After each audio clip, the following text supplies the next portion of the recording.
자, 이게 나스닥 60분봉이에요. 이제 2월 중순부터 내려온 지금 증시에 대한 차트입니다. 좀 힘들죠. 코스피도 왜 이렇게 힘을 못 받을까요? 하는 이유가 미증시가 못 올라가서인데 네. 오늘 저항이 한번 걸려요. 오늘 지금 이 자리예요, 여러분들. 이 자리 보이시죠? 지금 방금 고점 자리 있죠. 여기가 이제 좀 센 저항이에요, 센 저항. 여기 보이시죠? 확대 좀 많이 해볼게요. 이 자리입니다. 그죠? 60분봉에 대해서 리스크가 굉장히 크다는 거예요. 장세가 탄력적으로 위로 슈팅이 나오기보다는 제한적인 상단에 대해서 걸릴 가능성이 굉장히 높다는 겁니다. 근데 여러분들 최근 추이를 한번 비교를 해보도록 할게요. 간단하게. 자, 여러분들 이 장세가요. 이 장세가 지금 쭉 떨어졌던 게 왜 나왔을까요? 제가 어제도 설명을 했었죠. 기억하시기 바랍니다, 여러분들. 기억을 하셔야 돼요. 이 장세가 왜 나왔을까? 그래야지 지금 이걸 맞출 수 있겠죠.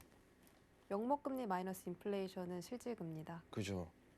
되게 작게 실질금리가 자신 없게 얘기하시네요. 아우 자신 있습니다. 실질금리가 자꾸 0에 가까워지니까 그죠. 인플레이션 우려 때문에 시장이 또 떨어졌다가 금리가 떨어지면 올라갔다가. 그죠. 네. 뭐 시장에 대한 구조는요 굉장히 간단합니다. 방금 내려간 화면을 좀 기억을 하세요. 네. 머리에 기억을 하시고 자 화면 한번 보도록 할게요. 아 오늘도 나왔네요 이 네, 글이. 또 지금 나와야 돼요. 왜냐면은 지금만 반영되는 시황이에요. 이게 지금만. 네. 자 지금 보시면은 시장 대비가 다르다는 거예요. 대비가. 자 물가 상승률은 제자리인데 명목금리가 급등했기 때문에 실질금리가 회복이 들어갔다. 증시 자금 빠진다. 그러면은 지금 팩트는 뭐냐면은 명목금리 아까 금값은요 여러분들 조금 다릅니다. 이해하셔야 돼요. 미증시는 네.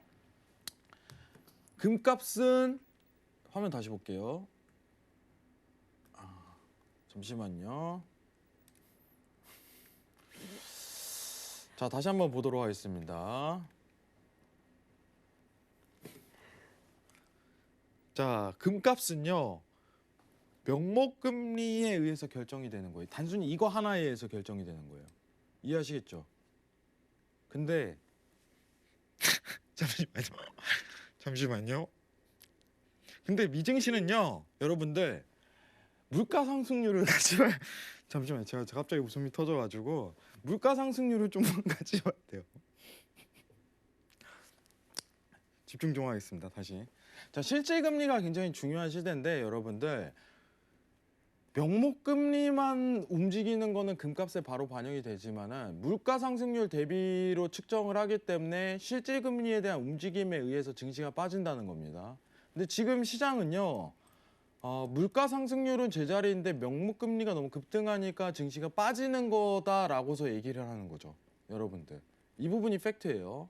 자, 최근 금리가 급등이 나왔던 거는 증시에도 반영이 그대로 이루어진다는 게 사실 기반입니다. 아시겠죠? 근데 이게 계속 이루어지는 건 아니에요. 인플레이션이 바뀐다면은 다시 한 번 더 바뀌겠죠. 근데 물가는 좀 최근에 들어서 안정화 들어가고 제자리이기 때문에 오히려 이제 국채 금리만 가지고 증시가 움직이는 효과가 발동이 된 겁니다. 자, 그러면 차트 다시 한번 보도록 할게요. 여러분들. 자, 지금 차트가 아직 저항 라인을 못 뚫고 있죠. 여러분들. 이게 위험하다는 거예요. 그래서 여러분들. 아까 13,000 돌파가 나올까요? 하지만 또 갔다가 또 여기서 제자리로 계속 흔들죠. 여기 굉장히 큰 저항이라는 겁니다. 근데 제가 보고 있는 시장은요. 지금 전일, 전전일 상승을 이끌었던 거는 국채 금리에 대한 국채에 대한 수요도 폭증으로 어떻게 보면은 명목금리를 조금 낮추는 상황인데 이게 계속적으로 낮출 수 있냐는 거예요. 아니라는 거죠. 상황이. 그러면은 이 구간대, 네모 구간 있죠. 이 네모 구간에서 페드 회의 전까지 오르락 내리락 할 가능성이 오히려 대두가 된다는 겁니다. 매수 매도에 대한 반복 랠리 구간이 오히려 연출될 가능성이 굉장히 높다는 거죠. 그래서 사실 오늘 12,900이 밀린다면은 매도를 보는 게 좀 더 좋을 수도 있겠다라는 관점이 필요한 거예요. 그러니까 시장에 대한 움직임을 보고 파악을 해야 되는 거죠, 사실. 12,900이 밀리면 매도에 대한 랠리가 좀 들어설 가능성이 굉장히 높겠다. 왜냐? 어제 나온 국채 입찰에 대한 수요도 내용은 사실 국채 금리를 완전하게 하방으로 누를 만한 시황은 아니라는 점. 페드가 딱 나서서 국채 금리를 누르면은 그때야 날아갈 거예요. 그러면은 지금은 이 구간대 자체가 오히려 이제 흔드는 당분간 페드 회의 다음 주 목요일 전까지 흔드는 구간대로 이 라인에서 연출될 가능성이 오히려 높다는 겁니다. 아시겠죠? 이게 집중 포인트예요. 딱 맞죠? 페드 회의하고 차트하고 이것도 보이죠? 근데 만약 페드 회의에서 딱 이제 시너지 나오면 이거 뚫고 가는 거죠. 다시 한번. 그러면 이제 다시 와 이제 주식이 다시 살아나는구나라고 그때 느끼셔도 괜찮아요. 아시겠죠? 기억하세요. 증시에 다시 위험 자산에 자산이 쏠리는 현상이 연출이 될 것이다. 굉장히 기본적인 원리지만 차트에 그대로 적용이 되고 있다는 점. 지금 보세요. 12,000, 13,000 아까까지만 해도 1분봉 차트 한번 보도록 할게요. 1분봉 차트. 아까 막 오버슈팅 나오는 것처럼 막 하지만 또 떨어지잖아요. 맞죠? 그렇지 않나요, 앵커님? 네. 화면 다시 뒤에 띄울 수 있을까요, 피디님? 굉장히 많이 떨어지네요. 그렇죠. 이제 나스닥 1분봉 한번 보도록 하겠습니다. 네. 자, 아까까지만 하더라도 우리가 여러분들 막 위로 올라갈 것 하더만 지금 또 다시 떨어지잖아요. 왜 그럴까요? 위험하다는 하락이 거예요. 나왔네요. 그죠? 네. 섣부르게 올라간다고 해갖고 따라붙지 말라는 겁니다. 굉장히 위험한 거예요, 여러분들. 그래서 정말 한 몇 분 안에 0.5% 이상 하락이 나왔어요. 슉 갔다가 슉 내려오잖아요. 네. 그죠? 이게 왜 그럴까? 지금 60분봉에 저항이 걸리고 있다는 걸 단순하게 내비추는 겁니다. 제 화면 한번 다시 보도록 하겠습니다.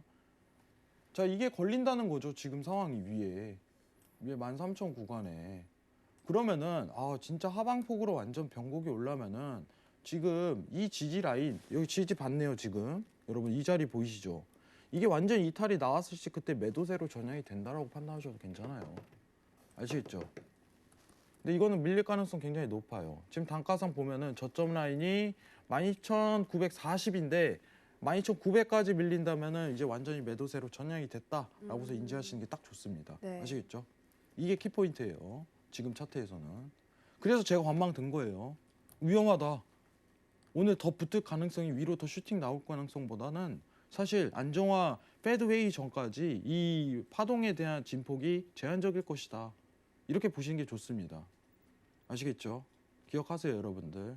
페드에서 오늘 정리를 한 번에 다 하겠습니다. 페드 회의가 달러, 유로, 10년물 국채, 금, 지수, 증시까지 다 갈라버립니다. 왜냐? 채권 시장에 대한 영향을 받아버렸거든요. 여러분들이 아셔야 되는 게 채권 시장이요. 주식 시장보다 규모가 더 커요. 어마어마합니다. 그래서 제가 채권 관련된 책을 많이 읽어보라고 여러분들한테 추천을 굉장히 많이 드렸었어요. 아시겠죠? 기억하시기 바랍니다. 이상입니다.